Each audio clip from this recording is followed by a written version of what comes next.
Hi all, welcome to football arena.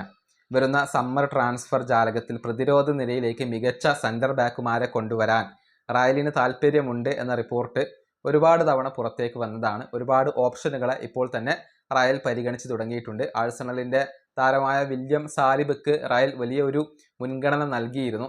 പക്ഷേ William സാലിബ ആഴ്സണലുമായി contract പുതുക്കി. അതോടുകൂടി ആ ഒരു റൂമറുകൾക്ക് വിരാമമാവുകയും ചെയ്തു. ഏതായാലും പുതിയ അഭിമുഖത്തിൽ വില്യം സാൽബിയോട് റയലിനെ കുറിച്ച് ചോദിച്ചിരുന്നു.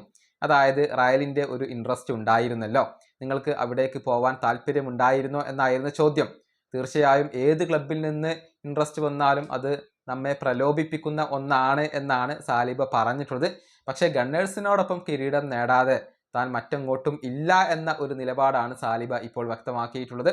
അദ്ദേഹത്തിൻ്റെ വാക്കുകൾ ഇങ്ങനെയാണ്: തീർച്ചയായും ഏതെങ്കിലും ഒരു ക്ലബ്ബ് നിങ്ങളിൽ താല്പര്യം പ്രകടിപ്പിച്ചു എന്നറിഞ്ഞാൽ അത് നമ്മളെ പ്രലോഭിപ്പിക്കുന്ന ഒരു കാര്യം തന്നെയാണ്. റയലിൻ്റെ ഇൻട്രസ്റ്റും അങ്ങനെ തന്നെയാണ്, നമ്മളെ പ്രലോഭിപ്പിക്കുന്ന ഒന്നാണ്. പക്ഷേ മറ്റേതെങ്കിലും ക്ലബിനെ കുറിച്ച് ചിന്തിക്കണമെങ്കിൽ ആദ്യം ഞാൻ ആഴ്സണലിനോടൊപ്പം കിരീടങ്ങൾ നേടേണ്ടതുണ്ട്, അതിനുശേഷം മാത്രമാണ് ചിന്തിക്കുക. ഇതാണ് ഈ ഒരു ഫ്രഞ്ച് ഡിഫൻഡർ പറഞ്ഞിട്ടുള്ളത്. അതായത് ഉടനെയൊന്നും ആഴ്സണൽ വിടാൻ തനിക്ക് താല്പര്യമില്ല, അതുകൊണ്ട് തന്നെയാണ് കോൺട്രാക്റ്റ് പുതുക്കിയത് എന്നാണ് അദ്ദേഹത്തിൽ നിന്നും ഇപ്പോൾ വ്യക്തമാകുന്നത്. ഏതായാലും അന്റോണിയോ റൂഡിഗർ, അതുപോലെ തന്നെ ഡേവിഡ് അലാബ തുടങ്ങിയ പ്രതിരോധ നിര താരങ്ങളെ കൈവിടാൻ ഇപ്പോൾ റയൽ മാഡ്രിഡ് ആലോചിക്കുന്നുണ്ട്. പകരം മികച്ച താരങ്ങളെയാണ് അവർക്ക് ഡിഫൻസിലേക്ക് വേണ്ടത്.